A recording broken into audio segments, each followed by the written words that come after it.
Good day, ladies and gentlemen, and welcome back to another tutorial of sorts. Apologies there haven't been so many of those of late, and perhaps for the slightly lower quality of this particular video, I'm afraid I'm not able to be working on my normal editing setup at present, but hopefully I'll be back to that fairly soon. For now though, as I'm watching back this footage of surfing at the wave at triple step on the Dart Loop, an excellent wave, I thought it would be great to talk about 3 classic front surfing errors and how we can correct for them. If you want to look at my front surfing tutorial, then you can click the link in the description below. But for now, let's look at classic error number 1, eyes. Fixating our eyes on the bow of our own boat. We all do this from time to time. And I think the reason is that we have this nagging fear of the bow loading up with the green water from upstream and us flushing off the wave.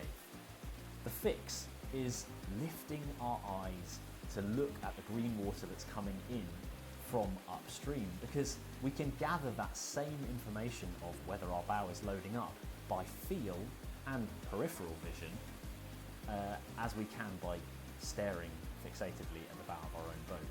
And lifting our eyes also has the advantage of giving us greater awareness of our environment, of the water that's coming in, and of any traffic that's upstream. It also enables us, as you'll see at certain points in this video, to engage with this really lovely dynamic carving turn where we're looking across the foam pile to drive our carve.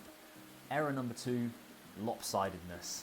Oh, aren't we all guilty of this? And that's probably forgivable because few of us are ambidextrous. But nonetheless, we all need to be working on skills on both sides. That goes for surfing and for many other skills in freestyle and things like rolling, of course, because it's an advantage to be able to work on both sides. But we should be working on both sides for sure. Some waves will force your hand a little bit. This one in particular, the left-hand shoulder, is a far sharper and more dynamic one to play with than the right, which is handy for me as someone with right hand dominant, because the left shoulder is the one that I like to play with. However, that's no excuse and I should be working on both. And error number 3, finally, not using the entire wave feature. This is again forgivable because it's very easy to sit in the trough in the green water and either sit still or carve back and forth.